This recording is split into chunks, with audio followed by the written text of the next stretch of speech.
السلام علیکم ورحمۃ اللہ وبرکاتہ۔ الحمد للہ وحدہ والصلاة والسلام علی من لا نبی بعدہ وبعد۔ اس سے قبل کے محاضرے میں ہم نے رسول اللہ صلی اللہ علیہ وسلم کی ولادت کی تاریخ اور دن کے بارے میں گفتگو کی تھی، اور پھر ہم نے عید میلاد کو ایجاد کرنے والے کے بارے میں گفتگو کی تھی۔ آج کے اس مختصر سے وقت میں انشاءاللہ ہم عید میلاد منانے والوں کی دلائل میں سے پہلی دلیل بیان کریں گے، اور پھر اس دلیل کا مختصر جائزہ لیں گے انشاءاللہ۔ عید میلاد منانے والے سورہ ابراہیم کی آیت نمبر 5 کے اس حصے کو بطور دلیل استعمال کرتے ہوئے کہتے ہیں کہ اللہ تعالیٰ نے فرمایا وَذَكِّرْهُمْ بِأَيَّامِ اللَّهِ، اور انہیں اللہ کی نعمتیں یاد کرواؤ کہ اس حکم پر عمل کرتے ہوئے بنی اسرائیل روزہ رکھا کرتے تھے، اور نبی کریم صلی اللہ علیہ وسلم بھی اس کے لیے روزہ رکھا کرتے تھے۔ ان کی مراد یہاں عاشورہ کا روزہ ہے، یعنی 10 محرم کا روزہ۔ اور چونکہ نبی کریم صلی اللہ علیہ وسلم اللہ کی نعمت ہے، لہذا ہم نبی کریم صلی اللہ علیہ وسلم کی ولادت کی یاد میں جشن کرتے ہیں۔ اب ہم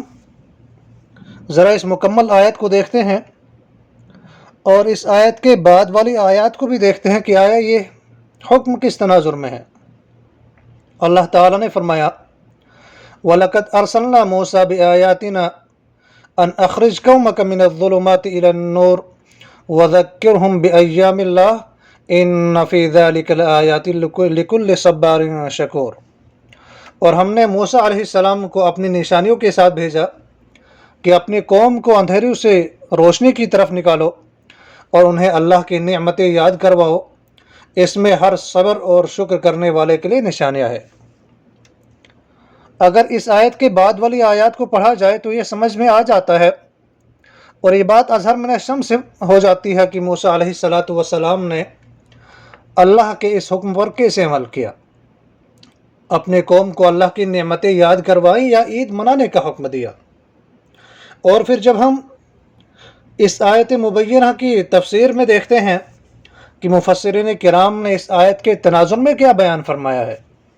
امام محمد بن احمد جو امام القرطبی کے نام سے معروف ہے، یہ اپنی کتاب الجامع لاحکام القرآن میں اس آیت کی تفسیر میں لکھتے ہیں وَقَدْ تُسَمَّى النِّعَمُ الْأَيَّامُ، کہ نعمتوں کو کبھی ایام بھی کہا جاتا ہے۔ اور ابن عباس اور مقاتل بن حیان نے کہا اللہ کی طرف سے سابقہ امتوں میں جو واقعات ہوئے ہیں۔